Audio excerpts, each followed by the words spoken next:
Hey there, here's yet another LED matrix project. But what makes this one a little different from others is how easy it is to control the LED panels from the app that we made. So very easy, you can just click on different animations from our app and it's going to update the LED panel right there over Bluetooth.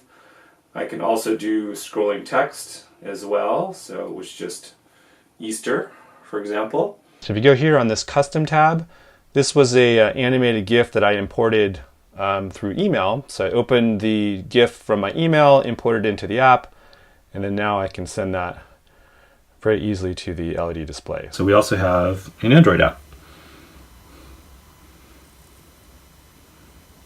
And the last feature I'll show you, which is pretty neat, is that this front panel unscrews.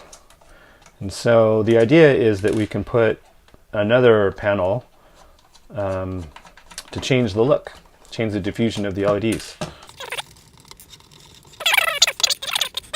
And so that's what it looks like without the LED panels. You can see these are pretty bright. It doesn't quite come out as bright on the camera as they are in real life.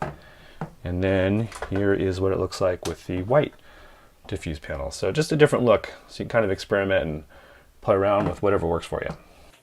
Here's a few other features. So this particular project actually was a photographer, and he wanted to have a LED light for photography purposes. So he had a requirement to have a tripod mount.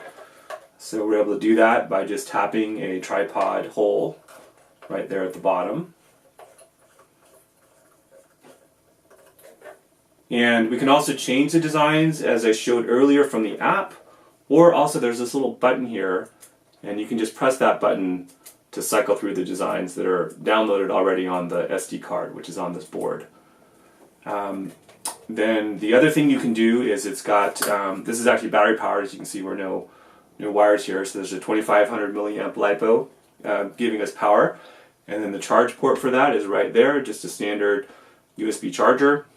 And then what's also cool is that if I want to run on AC adapter power, I can just unplug this and plug in my AC power.